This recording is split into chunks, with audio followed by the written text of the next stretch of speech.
This episode of Heroes of the Horn is brought to you by Steph Sedai. The oak fought the wind and was broken. The willow bent when it must and survived.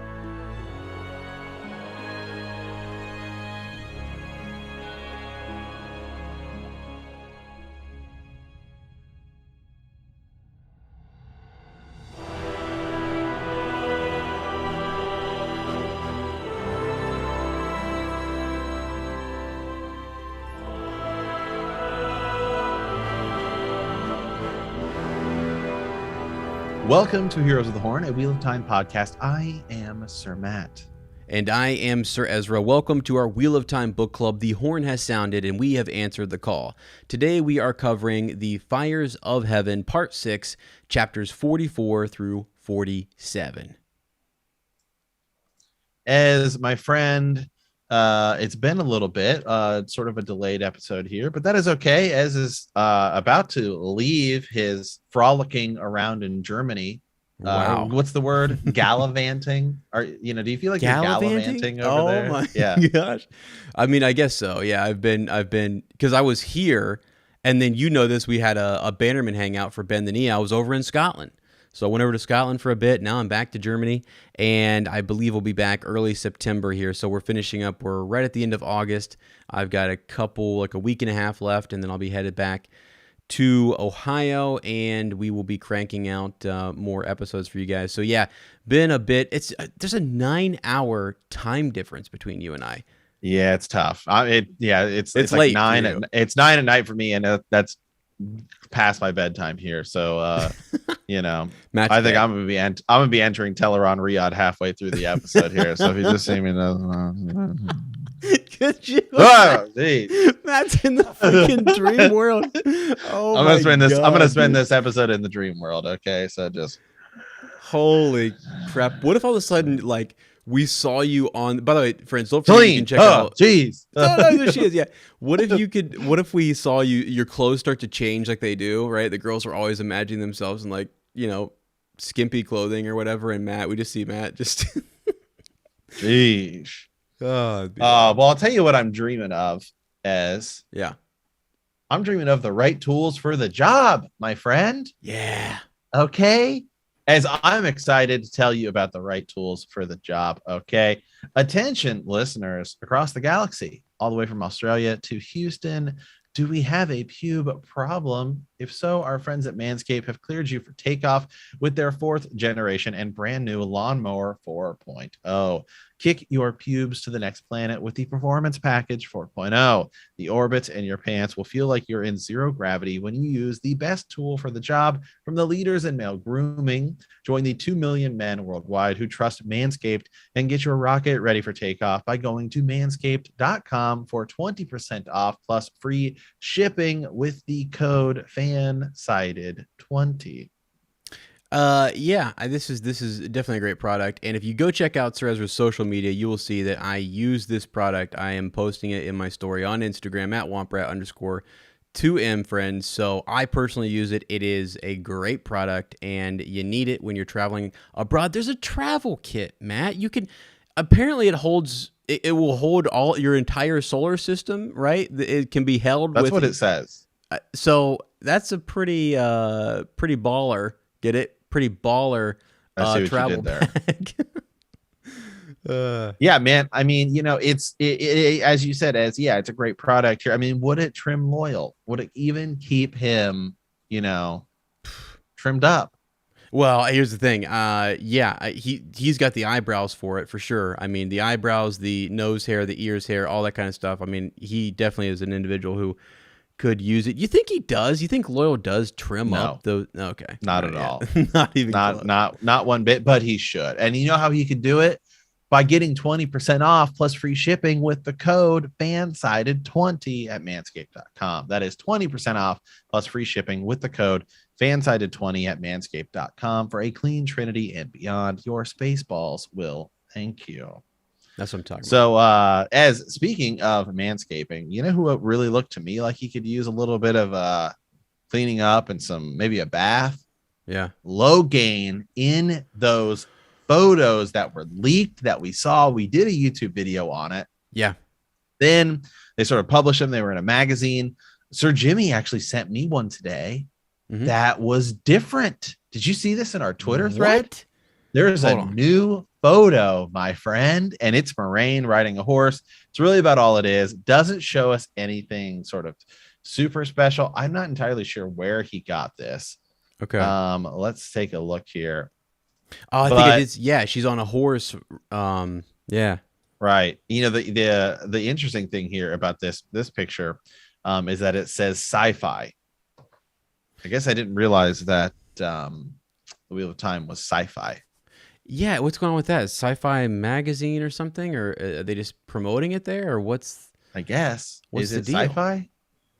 Theoretically, it is a futuristic book series, I suppose. I guess so. It's high fantasy and it's sci-fi. Kind of. Right. I don't know about the sci-fi piece though. I feel like it could be in different ages. This current age that we're looking at, not so sure. And now it's time to jump into Matt's favorite segment, which is Rafe, we got a problem. Okay. Yeah. Let me see here. He says, and I'm quoting. This is a direct quote here. The Aes Sedai, such as Pike's Moraine, are the most powerful people in the world. Rafe Judkin says. God dang it. By the light. I just have one thing to question about that. So he doesn't say are some of the most powerful people. He says they are, quote, the most powerful. Mm-hmm.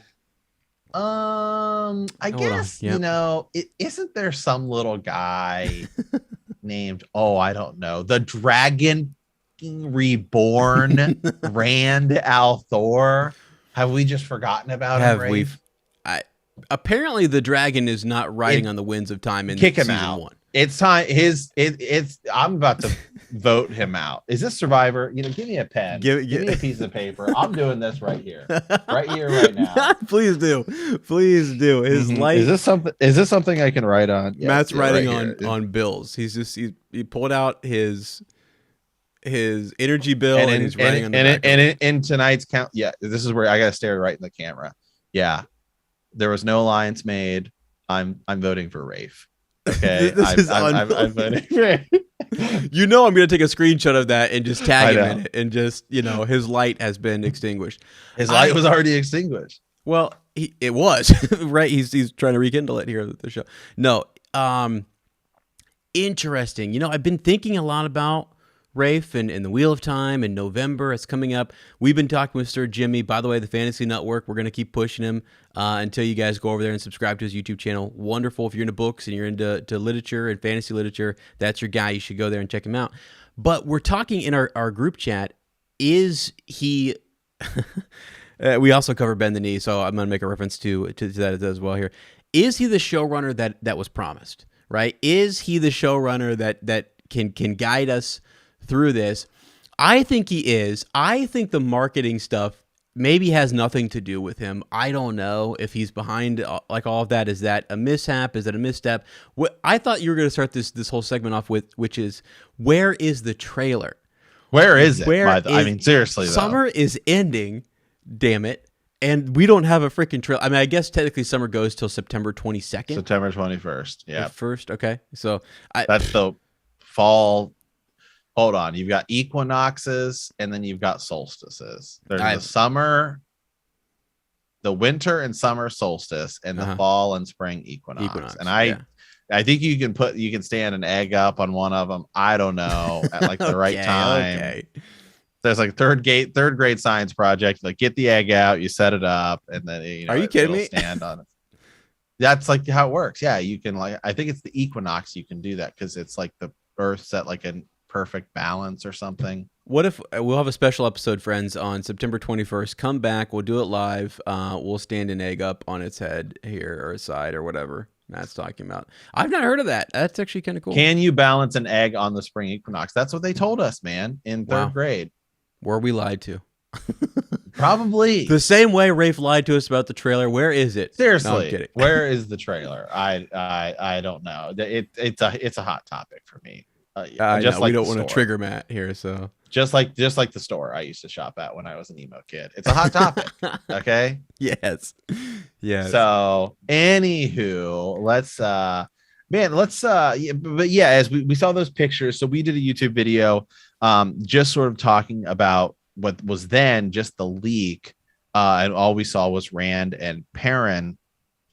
Now we've seen the full cast. We've seen a few other pictures as well. And so we get to see sort of the costuming. And, I don't know if any of these are really, it's hard to say that any of these are sort of direct photos that we'll see in the show. They could just be sort of principal photography. The one of them all walking, I think, is clearly just some sort of like photo shoot, right? That production material. But what do you think that now that we've seen a little bit of the costuming more than we saw when we just did a YouTube video? And what do you think about the costuming? I think it's really cool, actually. I was encouraged. I know Moiraine is supposed to be the main character of the season, and they're pushing Moiraine super hard, and she's it, right? I think it's a Game of Thrones situation where Eddard Stark is like that main character who we lose at the end of season 1, right?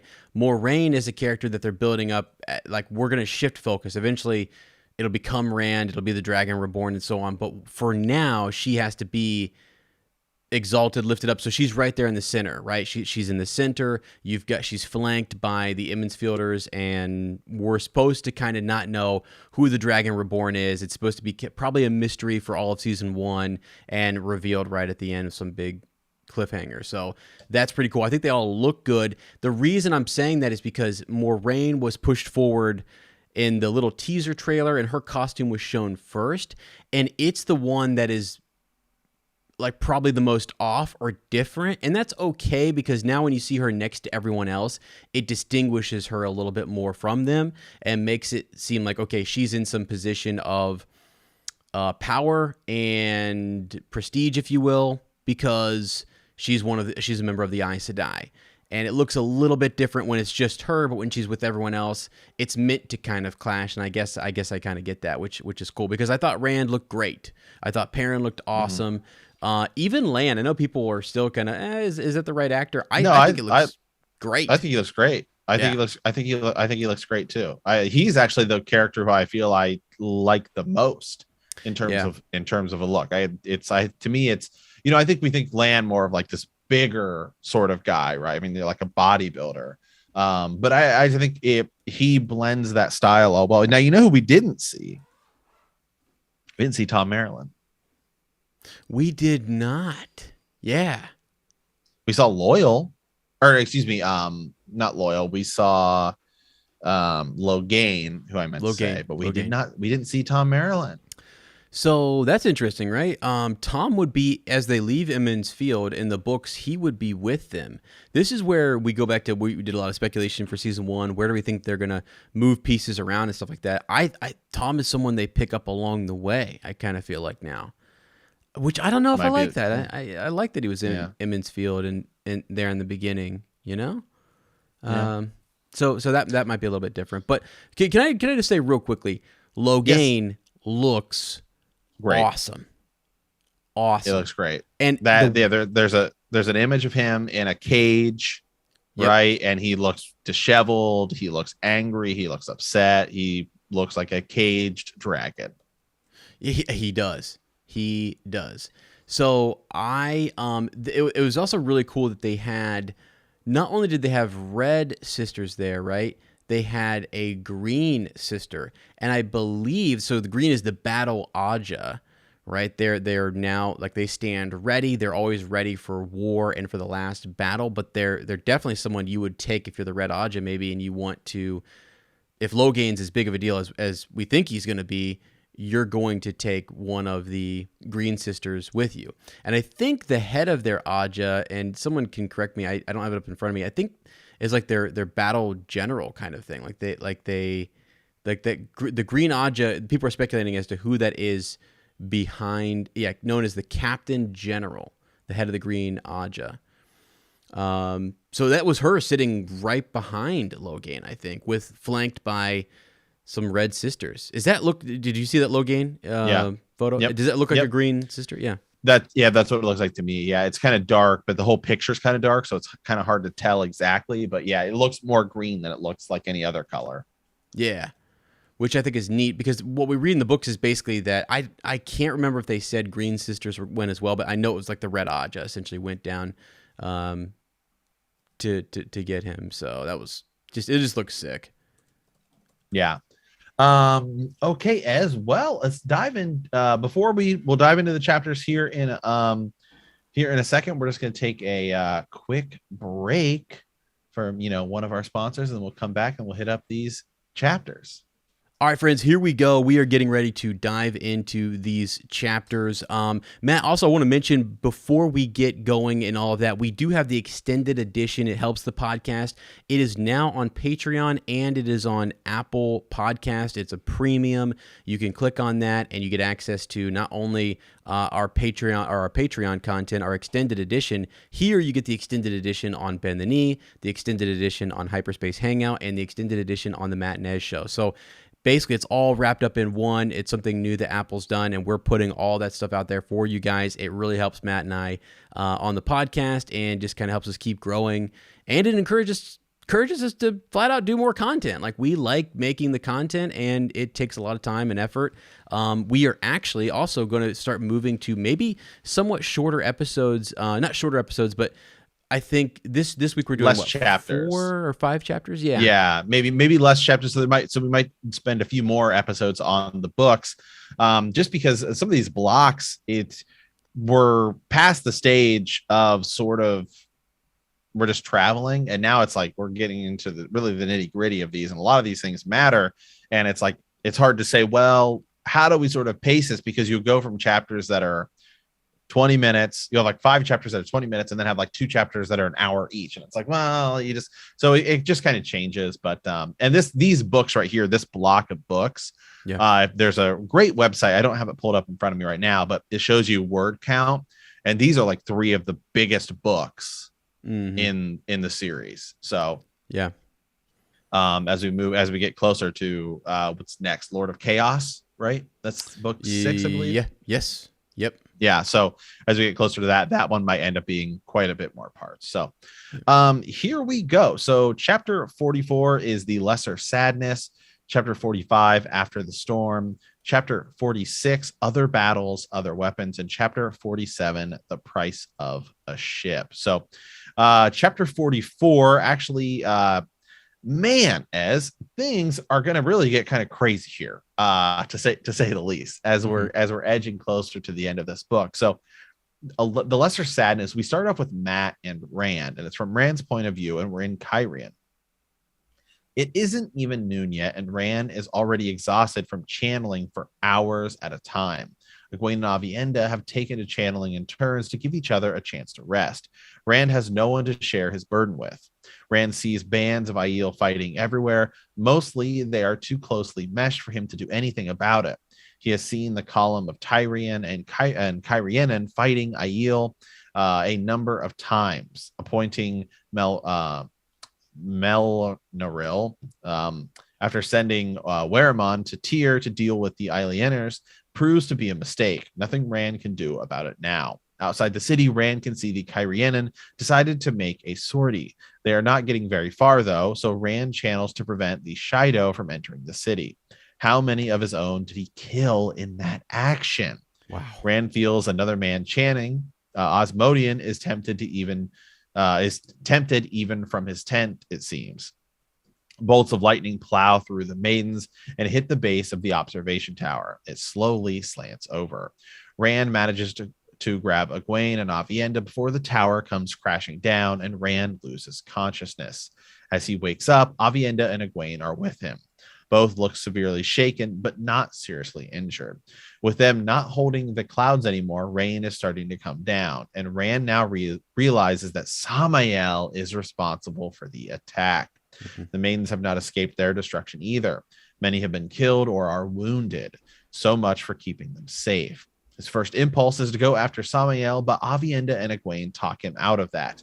He has other responsibilities today.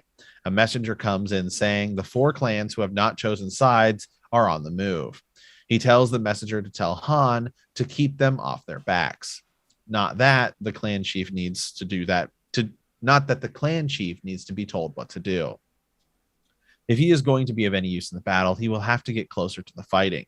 He calls for his horse and tells Sulin he needs a guard. He gives strict orders to make sure that the wounded stay behind and to make sure that they are well guarded. If he had it his way, all the maidens would stay behind, but that is not going to happen. He has trouble mounting his horse, and Egwene comments on that. She has had similar trouble getting in the saddle, so Rand suggests she lets Sorella check her out. That certainly makes her close her mouth. Yeah, so this is it. We're in the action. We're outside of Kyrian, and we're battling the Shido. They're channeling from this observation tower, which is pretty cool, which plays a piece. The looking glass and the inventors, people who are making these things, that will play a piece later on. Like Rand, and well, probably Land too, see the benefit and using technology to their advantage and whatnot. So from that tower, he's able to kind of oversee the battle and help out with channeling wherever he can. He has no one to take a break with or to help him, and he does exhaust himself. That's sort of what Rand does. He, a lot of times, one of the themes or the recurring motifs is that he is just exhausted and drained and pushed to his absolute max. So it's a cool sequence here where he's fighting and then he's feeling a male channeler, thinks about Osmodian, who's back in the tent, who's supposed to be Jason Natal, right? He's supposed to be this Gleeman, but he can channel. He's a secret Forsaken that is training Rand, and he realizes later on it's Samael. It's actually one of the Forsaken who is striking out against him. There's lightning strike. There's all sorts of stuff going on. Battling is happening by these mystic channelers, and it's sick. You imagine what this would look like in the show. Big battle going on, and two platforms, or maybe someone in a different location. You remember in Lord of the Rings when Gandalf is on the mountain and he's fighting Saruman from afar type of thing? That makes me think of this a little bit. So, yeah. Yeah, it's interesting too. We're seeing, it's been a while because Rand has been doing so many big feats, right? Now it's almost like he's exhausted a little bit because they've been channeling so hard. And so it's the first time in a while that we've seen Rand sort of challenged, I would say. Yeah, for sure. And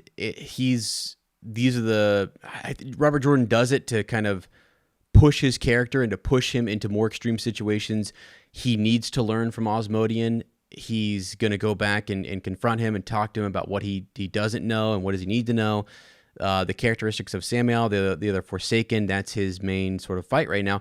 He also is...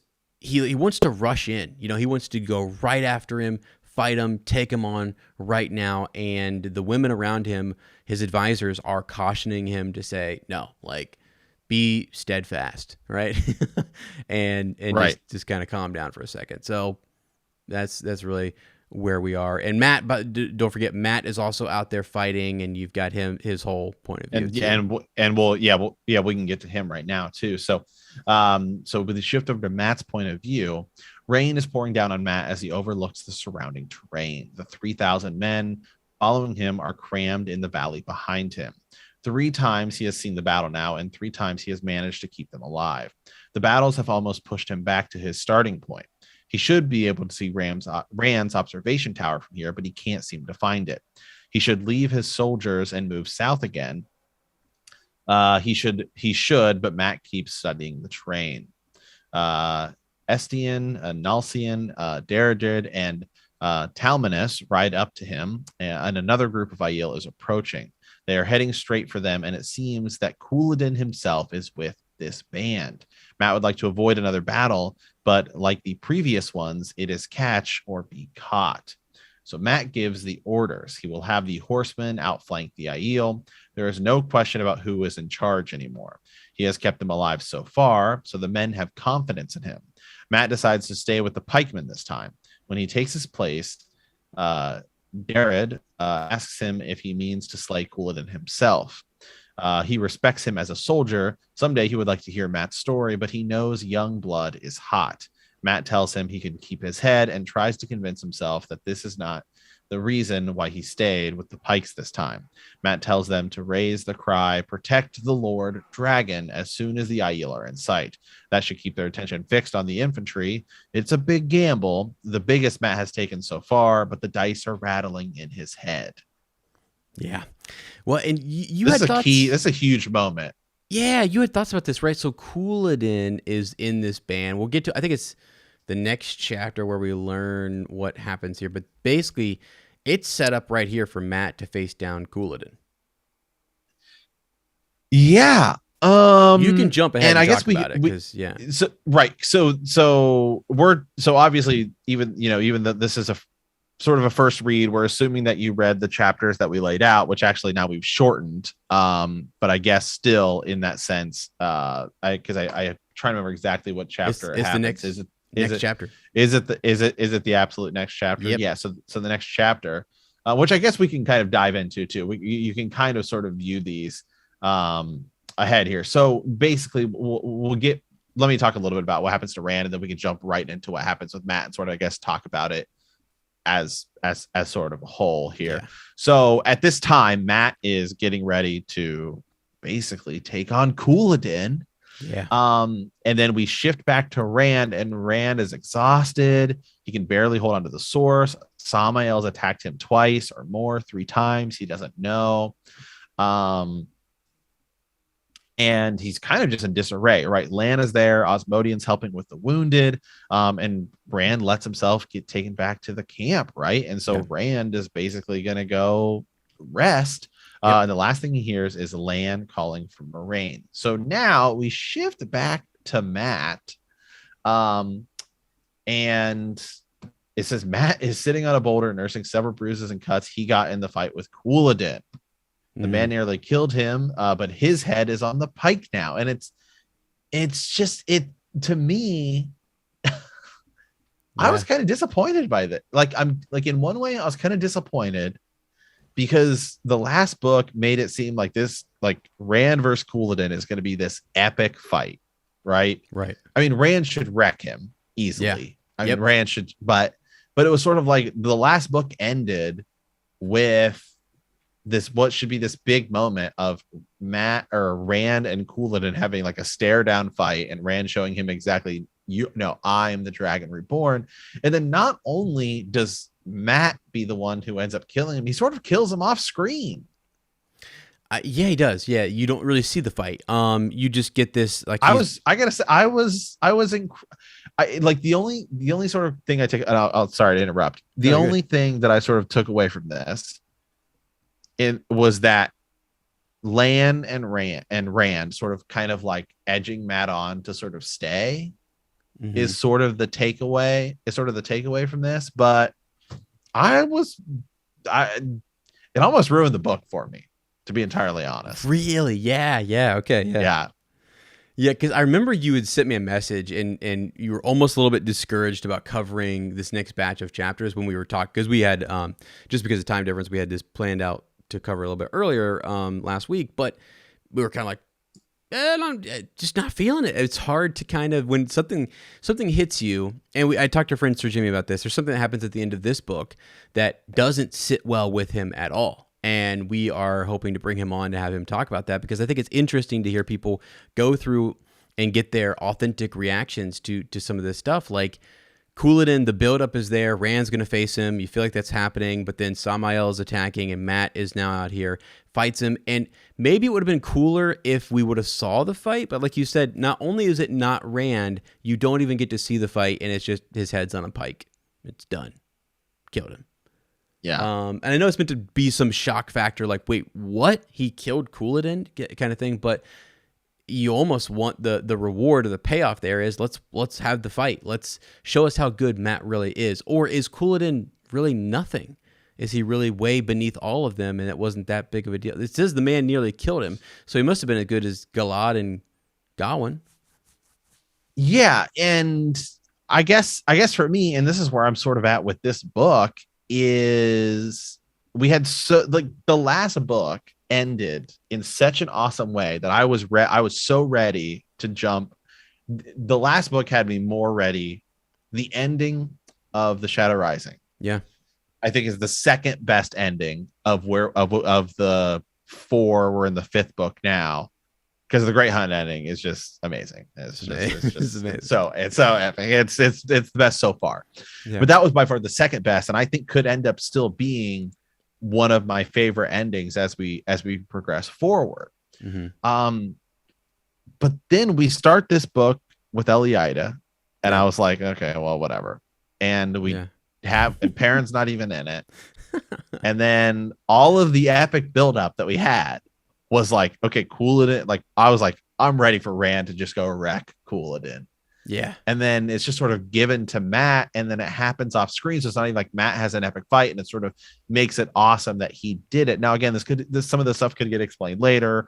Sure. And so I'm still open up to that. We haven't finished the book yet, but right now,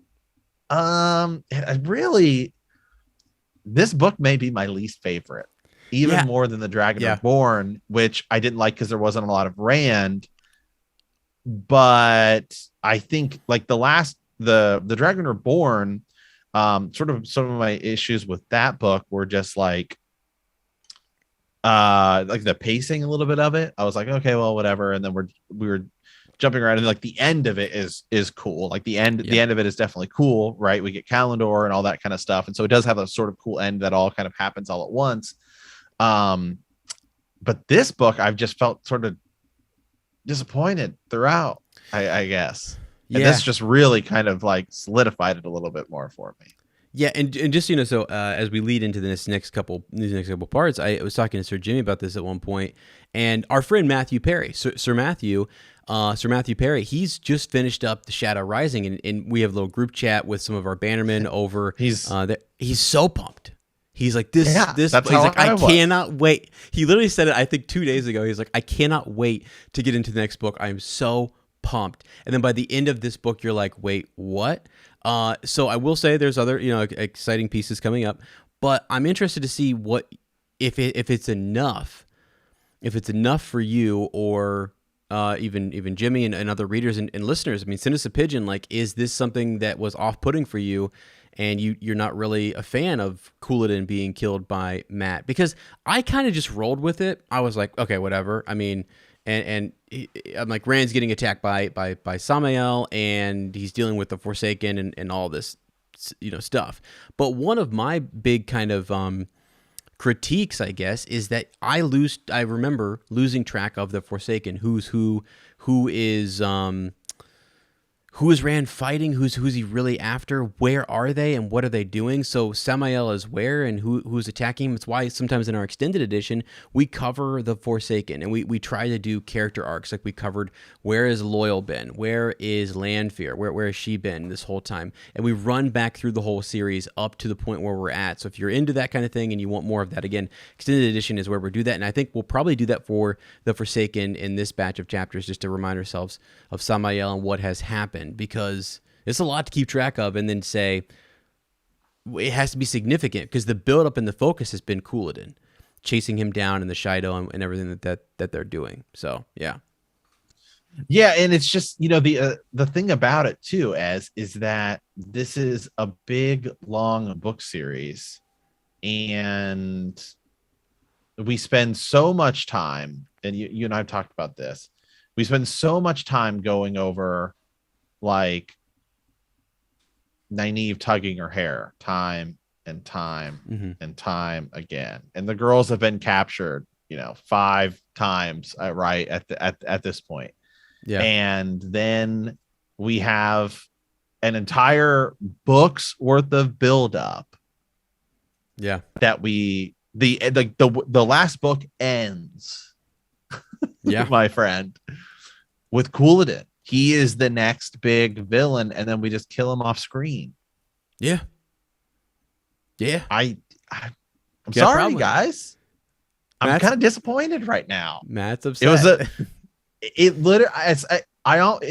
If I weren't reading this for the podcast, I think this would have been a point for me where it's like I haven't actually been inspired to go finish the next block of chapters. Yeah, because Yeah, because yeah. I've been that off put by this. I'm just like, Well, just wait. really? Just wait. Because this is not even the part that like Sir Jimmy, and I hope this people don't think this is spoiler, maybe just more intrigue to keep reading. The parts that we still have to cover are the parts that were off-putting for him and for other people and people on Reddit who I've looked at, and like, what are some difficult parts of the series that maybe stop you in your tracks or say, I guess like you get through, you get to a point. People talk about the slog, right? They talk about this batch of books coming up where you're going to have to really push through. Is this one of those moments where you're like, I'm not motivated to move forward? That was so upsetting that I'm just sort of like, I don't like that, and it's hard to move forward. That is interesting. Yeah. For me, for me, I don't like. I can get through the stuff where it's just sort of repetitive, and that. But this, I guess, was sort of. I was like, and I don't know why, because I've definitely watched TV shows where you sort of build somebody up and then they die prematurely, and it wasn't as big of a deal. But I guess I don't know why. I guess maybe because we're so close to the end of this book that it felt like, hey, we were gearing up for this sort of battle. And I think for me it was more so that it wasn't even that Matt killed Couladin. Mm-hmm. It was that it basically happens off screen. Yeah. Okay. Yeah.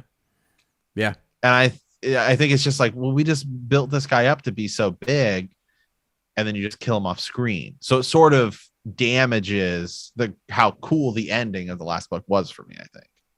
Yeah, and I think if you were doing a show adaptation of this, you would probably say Couladin has to be well cast, and he has to on screen and the whole thing, and you have to. They'll show it. Yeah, that's your action sequence. It's bizarre to say that you wouldn't do it. So, and I never thought about it this much. I think it's interesting. I was laughing there for a second as you were talking, because it's like this whole series is a 14-book build-up to Rand finally having that epic moment, right? So it's such a, you build it up and then you're like, what? We didn't get the moment we thought, and then we build it up and we do get maybe a subtle, like, that's a good moment, and then we back up a little bit. It's just this ebb and flow of Rand build-up where other characters have their moment, but then, like you said, you want to see the moment. If it's Matt, that's fine. Let me see it. I want to hear the epicness of it. So, because you don't know who lives, who doesn't make it, who gets to the end battle, and ultimately you have no idea as to where those arcs are going. So everyone is still kind of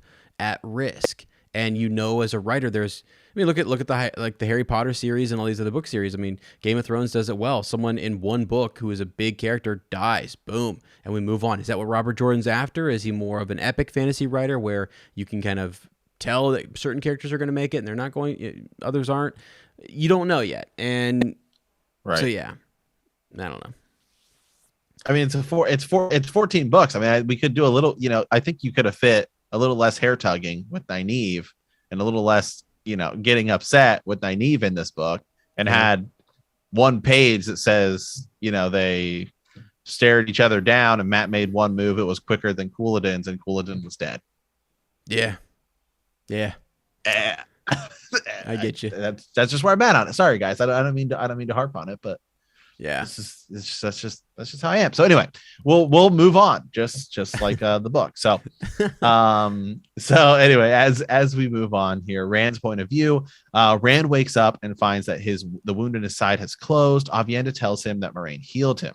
Osmodian tries to lecture him without giving herself away, until Aviendha shuts him up and then gives him a lecture of her own. They also tell him that the wise ones are still meeting on the 4 undecided clans. Rand is not yet invited to join them, and it seems that Matt has just killed Couladin. He didn't escape the pull of a ta'veren after all, which I guess, that was sort of the here you go payoff for it. So Rand thinks about the situation for a bit. He wants to go after Samael, but decides the situation in Cairhien demands his attention. He decides that he needs to get to the city and see if Melaine is still alive. Rand asks Osmodian to get his horse. Aviendha tries to stop him, but Osmodian tells him that Mullane, I hope that's correct, Yeah. has already been to the camp. He brought flowery words of praise and loyalty to the Dragon Reborn. The Kyrian play the game of houses in their sleep, and the game for the Sun Throne has already started. Rand intends it for someone none of them will expect, though. He discusses the situation with Avienda and Osmodian for a bit, and then realizes Avienda is just trying to keep him in his tent. He orders Osmodian to get his horse, or he will do it himself. Yeah, so they're talking about entering the city, and actually, even just to kind of tie in that last bit on the Matt chapter, he's basically approached by his men saying, "Hey, we deserve a spot of honor in the front for the procession of going into the city," which is kind of cool. You get this more of this. It seems real, right? That these men would say, "Hey, we want to be next to the Dragon Reborn. We want to be up at the front, walking into this city because we killed Couladin. Matt was our commander, and we killed him, so we should have some prestige there." So there's the tie-in for the end of that. And then, yeah, Rand has been knocked out. The wound in his side, going clear back to the Great Hunt where he got that thing, and that has been plaguing him for a long time. It's healed up a bit. More rain comes and goes on it, but it's still going to be an issue. And every time he does massive amounts of channeling, it seems to open up and rip open again. So that's something to keep an eye on. And he doesn't go after Samael. He does decide I need to go in and settle things in Cairhien. One of the big things he keeps talking about, and I can't pronounce his name either, it's the Lord of Tyr, that Melion. Melion, yeah, that's right. Yeah, and so that's basically to go in there and make sure that the Tyrans and the Cairhenians are all kind of getting along and that things are going to go well. I mean, he was already worried about that before the battle, and now we don't want the Cairhienin to be, just because we came to their rescue. There's tensions between the Aiel and the Cairhienin. Tyr maybe wants to take advantage of that and wants some recognition. So Rand's got to go in there and just say, guys, the focus is the last battle, getting everybody ready, that type of thing. The Aes Sedai are focused on that as well. There are bigger things, but the other people, they don't get that yet. They don't see that. They still want to make their riches. They want to get their renown and all of that. And that's what we're going to see him dealing with. Yeah. Excuse me. Let's move on to chapter 46, Other Battles, Other Weapons. So Rand is wounded and weak, but still insists on going to conquer Cairhien.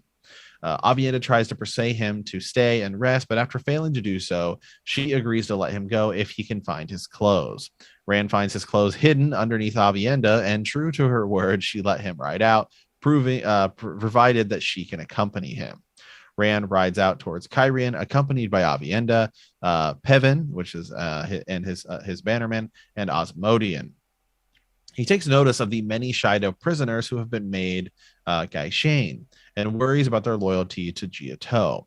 He also sees the scarlet head banded Siswaman for the first time. When Rand arrives in Cairhien, he is greeted with the sight of death, a field swarming with flies, ravens, and vultures. The Cairhien foregate has been burned to ashes as well. The people of Cairhien, however, cheer him as he enters. As Rand enters the city beyond the gates, he is greeted by the High Lord Melion and a dozen lesser Tyrian lords. They are angered and surprised since Rand did not let them know he was coming. They accompany him to the meeting at the royal palace of Cairhien, together with an escort of 20 maidens chosen by Sulin. When Rand gets to the palace, he is greeted by the remaining Tyrian High Lords. They get angry at Melion for going to greet Rand on his own. He then puts them off balance by smiling warmly to some and giving cool, hostile looks to others, just keeping them on their toes. Yeah. As Rand enters the Grand Hall of the Sun, he is offered the Sun Throne. He refuses it, saying that it belongs to someone else. Rand notices that the Tyrian lords take up the front rows. He tells the nobles and assembles themselves by rank, so that the Cairhienin nobility can have their rightful place. He then orders that the Tyrian flags that fly above the city should remain, but all but one dragon banner should be taken down and replaced with the banners of the Cairhien. After hearing his orders, the Cairhien nobility cheer him as well. Agreeing with advice that Moraine has given him, Rand takes oaths of fealty from all the nobles present in the Grand Hall of the Sun, Cairhien and Tyrian alike. Luce Theron's voice agrees that they are taking their oaths of loyalty, even if only on the surface. It is the best way to assure that Kyrian is behind him for the strike that he is planning against Samael. Yeah, so there's this undertone. This is where there's things woven in here, and this is why these books are so massive. So he doesn't take the Sun Throne, and you got to keep track of all these thrones and these kingdoms, these lands, and who's doing what, because you have this. People are vying for that throne. It's a seat of power, and Rand doesn't take it. He says it's for another, but you know for a fact that there are lords and people in there who want that, or who maybe want to be close to him if he were to take the throne. He's still the Dragon Reborn, all this stuff. So that's kind of your Game of Thrones situation going on underneath. And as Luce Theron says, yeah, it's important to get this pledge of fealty to him, even if he's just he's beyond the Sun Throne. The Sun Throne is for someone else, and whoever that is going to go to it's whatever. But that's kind of something to watch. It's something I lost track of the first time I was reading it, which is who are all of these Tyran lords and Kyrianan lords that are fighting over the Sun Throne or seats of power in Tyr, and then you throw Andor and Caemlyn into the mix with more gays and everything that's going on there too. So it's a lot of that, fighting going on between regions. Yeah, and as it's the Luce Theron, right? Yeah, popping up here. Yep. Yeah. He's back. He's in his mind. And so that's another bit of Rand. Who is he? Who is Rand? He's the Dragon Reborn? Is that the dragon's Luce Theron and he's come back again? He's in his mind. He almost has like a split personality, right? I mean, he's recognizing when he's speaking as Luce Theron or when Luce Theron is speaking to him. Sometimes it seems like Luce Theron is trying to get a bit more control than maybe Rand wants him to have. So he's got a lot going on. And that's is it just the madness? Is that could be also a part of the madness as well. Yeah. So. Yeah. Okay. Next chapter, which is the final chapter we're going to be talking about today, which is 47. So now we're going to shift back here. So now we're going back to Nynaeve and Elaine. So the price of a ship. So Nynaeve is in her wagon in the circus, and it's been there for 3 days, waiting for a ship to come so that they can finally leave for Saladar. She's been having nightmares for the past few days about Moghedien, the prophet, Birgitte shooting arrows at her and not missing, and of Eliada being in charge in Saladar. She has also dreamed of Egwene and is confused as to why Egwene has been appearing in so many of her dreams. Nynaeve receives her new clothes from Val and Luca, cut low and in bright colors, and she is upset about having to wear them. Elaine is in the wagon with Nynaeve. There have been tension between the two for the past 3 days. It's just they've been quarreling a lot. Elaine tells Nynaeve that she's been dreaming about Egwene as well. After comparing their dreams, they realize that they have both had the same dreams, and that though the dreams, Egwene has been talking to them and updating them on Rand's victory in Cairhien. Elaine convinces Nynaeve to use the ter'angreal ring to visit the Heart of the Stone in Teleron Riyadh. It is an attempt to try and meet with Egwene. Nynaeve is afraid to use it after her encounter with Moghedien, and then Birgitte enters the wagon without knocking and surprises Nynaeve, who in turn snaps at her. Birgitte snaps back, and it takes Elaine to stop the two from quarreling further. I don't know, man. I don't know that I'd quarrel much with Birgitte Silverbow. No. Okay? I don't know, man. She does not seem like the kind of person who I would try to tell off. Right. So Elaine, Nynaeve, and Birgitte go to question Tom and Julian. Both men are hurt, and Tom is bleeding from a cut in his scalp. Elaine forgets her anger when she sees Tom and runs over him to tend to his wound. Nynaeve refuses to use healing on the men, even though she is angry enough to channel. Tom tells the girls that Samara's school of silver pike around a chunk of bloody meat. Samara's a school, of silver pike around a chunk of bloody meat. There are mobs on every street hunting dark friends and anybody else who isn't ready to hail the prophet as the one true voice of the Dragon Reborn. Mm-hmm. Uno comes through the wagons to tell Elaine and Nynaeve that he has found a ship for them, but that it's going to be near impossible to get it because of the riots in the town. Nynaeve tells Uno that nevertheless she expects him to keep his word about getting the ship. Elaine tries to flatter Uno and reminds him of the Shinaran's bravery and fighting skills. Brigette gives Uno a back massage.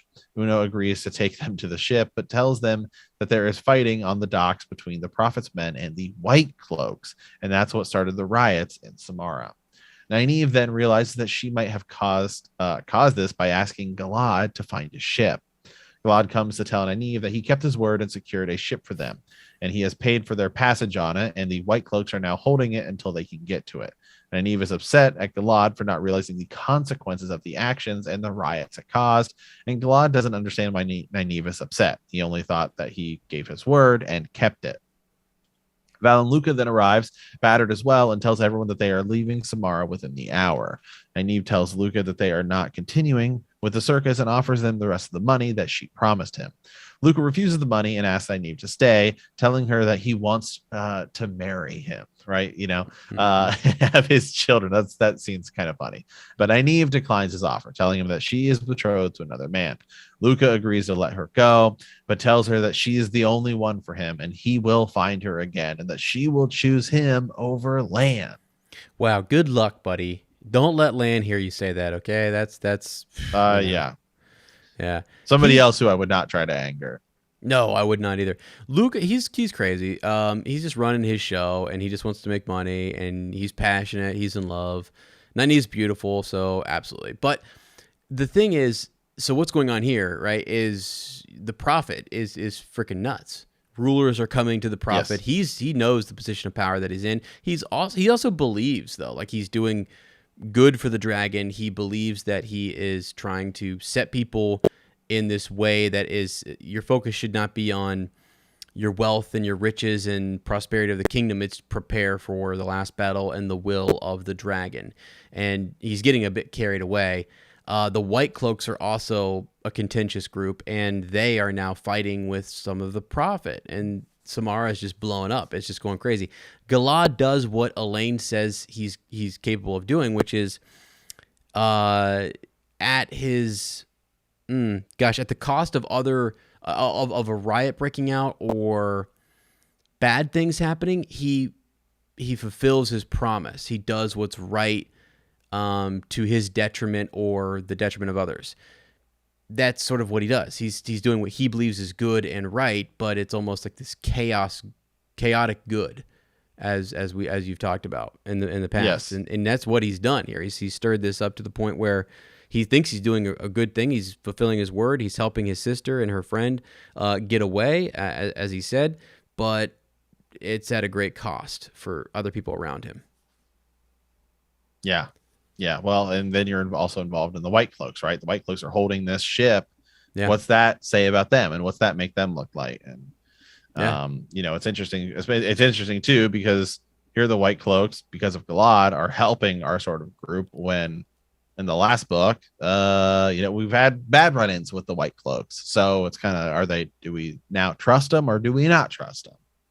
Yeah, do we or don't we? Yeah, it's interesting that he joins up with them because we don't remember. By the way, Jeffrey Bornhold, and the whole situation in the beginning of the Great Hunt. Like, you had a White Cloak who was a good guy, who did seemingly say that we shouldn't be that their zeal was almost too much, or we shouldn't be seeing dark friends in every corner. Like, there is a spark of that, and the children could be good, but boy, they for the most part are they're dark friend pointing every single person they can just to, throw their weight around. It kind of sucks. Yeah. Okay, so the chapter finishes. We go back to Elaine's point of view. So Elaine tries to persuade Gai'don that the Seredit handler to come with them on the ship. Gai'don refuses to leave the Seredit behind in the hands of the people who are afraid of them. Elaine tells Gai'don that she is the heir of Andor, but he doesn't believe her. Elaine tries to take Gai'don with her by force, but Gai'don twists her arm. Brigette stands there without doing anything or even trying to help. So Elaine then confronts Brigette, finds out the Brigette doesn't believe her either. She gets angry, screams in frustration, and strides away.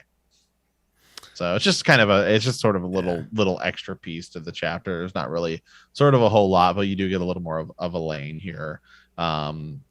Throwing her weight around. I mean, she is the daughter heir of Andor. Whether people believe it or not, they'll believe it at some point. Yeah. Well, and also she's trying to get used to her new warder and filling out her warder, and you're getting some character building of Brigitte and what she is willing to do and not willing to do with Nynaeve and Elaine, which is interesting. Also, there was a bit too earlier before all this sort of broke out. The dream world, which Matt has not entered yet. He has not fallen into the dream world. I will be. I will be here. I will be here shortly. Very soon. But Nynaeve has struggling going to that world. Elaine is trying to encourage her, get over your fears. Brigitte, same thing, get over that. Mo Gideon is there. She feels like she really messed up, and that's a bigger moment. It's almost like I feel like it could be, I don't know, because sometimes we're seeing things through like Nynaeve's point of view. She's almost in denial sometimes of this, and we the reader can pick up on like the fact that she says she's scared of it, I guess, but at the same time we know what she needs to do to kind of overcome that fear, and we watch her not do that, and it's kind of a struggle for us to see her go through this. And other characters around her, same thing. It's not really your fault. You're dealing in matters that are way beyond your skill set. You guys are just accepted. You're not even full Aes Sedai, which is what the wise ones recognize, and they warn Elaine and Nynaeve about going into the dream world. You got to be careful. That is Mo Gideon's, or Mogadine, however you want to say it, her territory, and Lanfear believes it's hers as well. So it's a dangerous place to be, and she now recognizes that, and it's going to be important to remember that and to pay attention to that going forward, because there's an arc there that you can tell needs to be finished, and Nynaeve needs to go back and face her fears in that world. Yeah, absolutely. So this block of chapters, just we shortened it a little bit than we normally do, but I think it makes it easier as we go forward to finish this book by having it in two separate parts, because some of these chapters we're about to jump into are like an hour long each. So I think that sort of is a good way to split these up. So ultimately, I guess my big sort of takeaway from this block of chapters, since this is, I guess, more Rand Matt focused. Rand is he's pushed himself kind of beyond his limits. I think that's something to take note of going forward. He's hearing Lews Therin again, so he was injured with his side, because it's been I would say a good while since we've seen Rand sort of challenged, right? It seems like he sort of goes through these ebb and flows of being incredibly powerful, not knowing how to control it, and then sort of he seems like he's invincible, right? Then he sort of feels like he's invincible. So I actually I liked that Rand got sort of pushed back a little bit and got tired and wasn't able to. And again, I'm not opposed to Matt killing Couladin. I guess I'm just a little more opposed to it being off screen or off page, just because I think that was like a cool moment, and it could have been a great moment. But regardless of that, so that's something to think about with Matt, right? His Rand thinks it was sort of his Taviran nature, right? Where him and Lan kind of tricked him into doing this, and instead of he didn't even just sort of lead troops as the commander, he fought one-on-one and basically finishes the battle. So that's a cool moment to take away from Matt. And then Rand kind of goes in and tidies up the town afterwards, and we'll certainly, now we can sort of see what's going to happen with him now that he's getting this bigger Aiel army. And then with the girls, we're kind of just moving along, really same kind of a thing. We've got our ship, and we're gonna go off. Yes, they are, and they're still trying to track down the Blue Aja and figure out which, where are they. That's something we've seen. Who was it?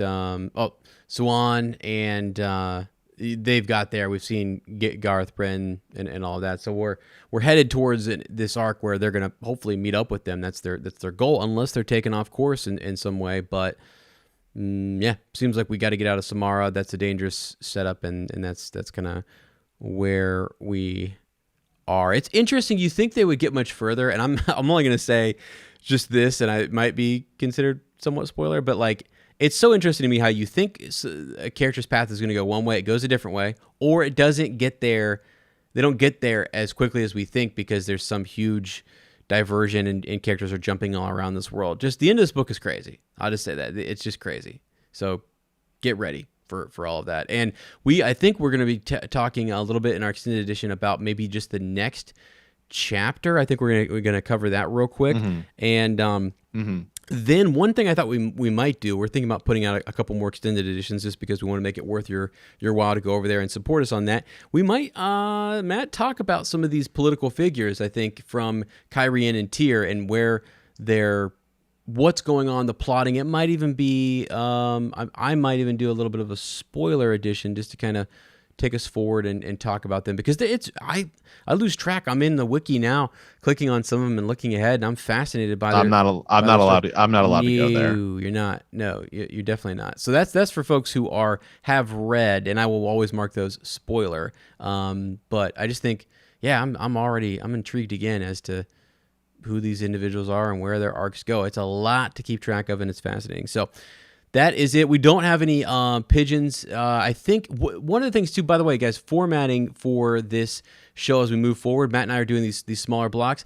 The other thing is we're hoping to release them more frequently. So not like just 2 a month, but we're hoping to get like 3 or maybe even 4 episodes in a month as we get closer to the show, so we can cover more of the book and keep up the frequency. And we're hoping that we're going to get some more maybe pigeons from you guys and just comments on YouTube videos and the Facebook group where we can talk about the show. Because when the show comes out, we'll be switching gears and covering that episode by episode, doing big takeaways, theories, looking at individual characters and all that good stuff. So that's sort of coming up. And as we're ramping up towards that, we can now see it. We have a date. We know it's November, and we're only a couple months away from that. So we'll get the date when we get a trailer, which who knows when that's going to be. Today was Wednesday and we didn't get it. So, yeah, I mean, certainly end of summer, right? So let's see here. So yeah, 4 weeks left.